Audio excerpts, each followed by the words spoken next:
When you heard this sound, did your heart rate increase? If so, this is probably the alarm sound you have set on your phone for when you awake.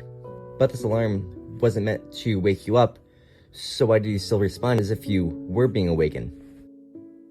This is because of a process known as classical conditioning.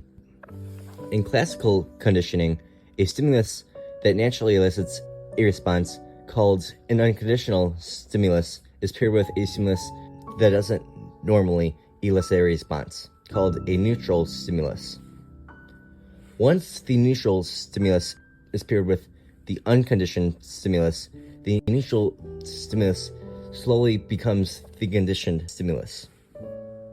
When this happens, the unconditioned response, or the response to an unconditioned stimulus, becomes the conditioned response, or the response to a conditioned stimulus.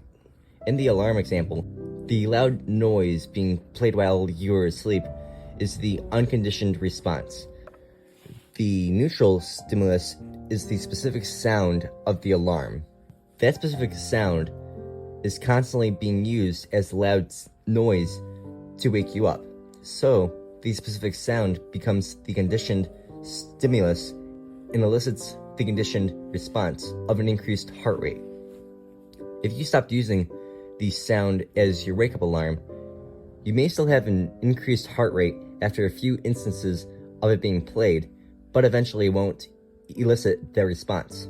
This is called extinction, or when a conditioned stimulus reverts back to a neutral stimulus. If, after the extinction, the sound elicits the conditioned response, spontaneous recovery occurred. Spontaneous recovery is when a previously extinct conditioned response reappears.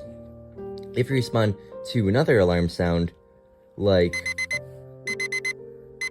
that, is called generalization, or when a similar stimulus elicits a conditioned response. Discrimination, on the other hand, is when those other alarm sounds don't elicit the conditioned response. And then if we pair the conditioned stimulus with a new neutral stimulus, we then get high-order conditioning.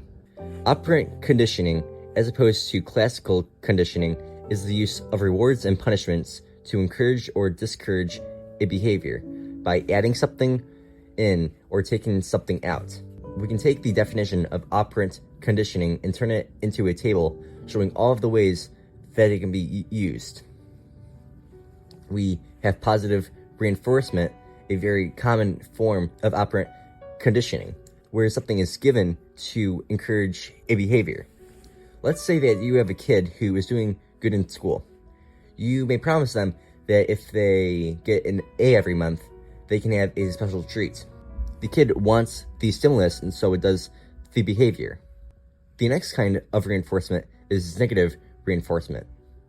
When you set an alarm and it goes off, you are motivated to turn it off. You want to take away the stimulus, and so you do the behavior. Next is positive punishment. If you don't do chores that your parents want you to do, then they may yell at you. That causes you to do the chores to avoid being yelled at. You don't want the stimulus, and so you don't do the behavior. Last but not least is negative punishment. If you misbehave, your parents may punish you by taking away your car. You want the stimulus, and so you don't do the behavior. A bit deeper into operant conditioning gives us another table. This shows reinforcement scheduling. There are 4 types. When a reward is given a fixed number of times, it is a fixed ratio.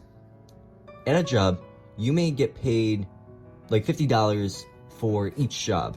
You are getting paid an amount for doing a set number of tasks. If you get paid hourly, however, that is a fixed interval. A fixed interval is when you get a thing for doing something a set number of times. If we start to vary this, however, we get stronger reactions. A varied ratio is where you get a thing for doing an unknown number of tasks. For example, you may do chores and get some money after 3 chores, or 6 chores, or 13 chores. A varied interval is when you get a thing for doing a task an unknown amount of time. So for example, you may constantly check your front door if you are expecting a package. One can plot all of these schedules onto a graph, and we can see that ratios are better than intervals, and varied is better than fixed. As these schedules become better, it becomes harder to make these extinct. An extension of operant conditioning is stimulus control. Stimulus control is when the presence or absence of a stimulus affects an organism's behavior. So for example, when I drive, I see stoplights. The presence of the green light makes me keep my foot on the pedal and keep on going. If I see the red light, I put my foot on the brake pedal and I slow down and stop. These stimuli automatically tell my body what to do. But what are some more ways that we acquire behaviors? A third is called observational learning, or social learning theory. In the 1960s, Albert Bandura created an experiment to see how children could be affected by role models. He showed the kids a video of an adult attacking a Bobo doll. The children who were shown the video acted aggressive towards the doll, while the kids who weren't did not.